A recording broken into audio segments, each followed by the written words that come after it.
தனது அழகிய தோற்றத்தை வைத்து காதல் வலையில் வீழ்த்தி உறவினர்களை பிரித்த முகநூல் பெண். மயக்கி லட்சக்கணக்கில் பணத்தை பெற்று நம்பி வந்த காதலனை மற்றொரு காதலனை வைத்து தீர்த்து கட்டி சாக்கு மூட்டையில் கட்டி வீசிய கொடூரம். பெண்ணாசையால் கொலை செய்து கைதான போலீஸ்காரர் அளித்த பரபரப்பு வாக்குமூலம் குறித்து விவரிக்கிறது இந்த செய்தி தொகுப்பு. திருவள்ளூர் மாவட்டம் கும்மிடிப்பூண்டி அருகே உள்ள சிப்காட் வளாகத்தை சேர்ந்த துரைபாண்டி என்பவரின் மகன் 27 வயதான மாரிமுத்து.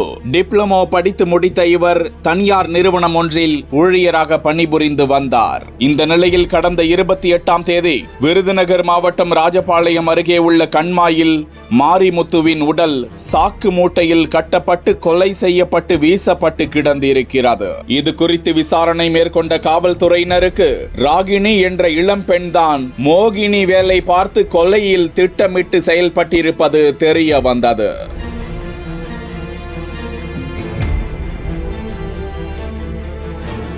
கொலையான மாரிமுத்துவிடம் முகநூலில் அறிமுகமானவர் ராகினி.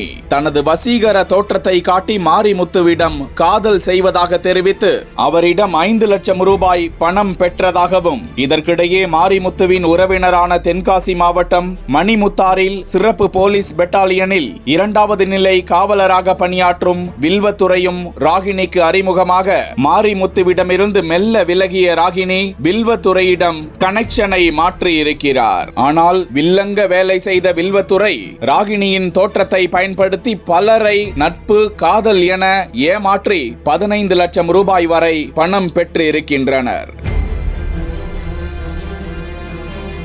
இதற்கிடையே ராகினி தன்னிடமிருந்து கைமாறியது மற்றும் 5 லட்சம் ரூபாய் பணம் பெற்று ஏமாற்றியது குறித்து ஆத்திரத்தில் இருந்த மாரிமுத்து இருவரிடமும் மாற்றி மாற்றி பணத்தை திரும்ப தருமாறு கேட்டு தொல்லை கொடுத்து வந்திருக்கிறார். இதனால் ஆத்திரமடைந்த ராகினி வில்வத்துறையிடம் மாரிமுத்துவை தீர்த்து கட்டிவிடு என கூறியதாகவும், பெண்ணாசையில் போலீஸ் பணியை மறந்து தனது உறவினர் என்றும் பாராமல் வில்வத்துறை இந்த கொலையை செய்ய ஒப்புக்கொண்டதாகவும், இதற்காக தனது நண்பர்கள் இசக்கி ராஜா, அவரது மனைவி இளவரசி மற்றும் ரவிக்குமார், மோகினியாக செயல்பட்ட ராகினி உள்ளிட்டோர் திட்டமிட்டு பணத்தை பெற்று தருவதாக கூறி மாரிமுத்துவை வரவழைத்து காரில் அழைத்து சென்று கொடூரமாக அவரை கொலை செய்து ராஜபாளையம் அருகே தளவாய்புரம் புனல்வேலி செல்லும் சாலையில் ஆளரவமற்ற கண்மாய் பகுதியில் வீசிவிட்டு அங்கிருந்து தப்பிச் சென்று இருக்கின்றனர்.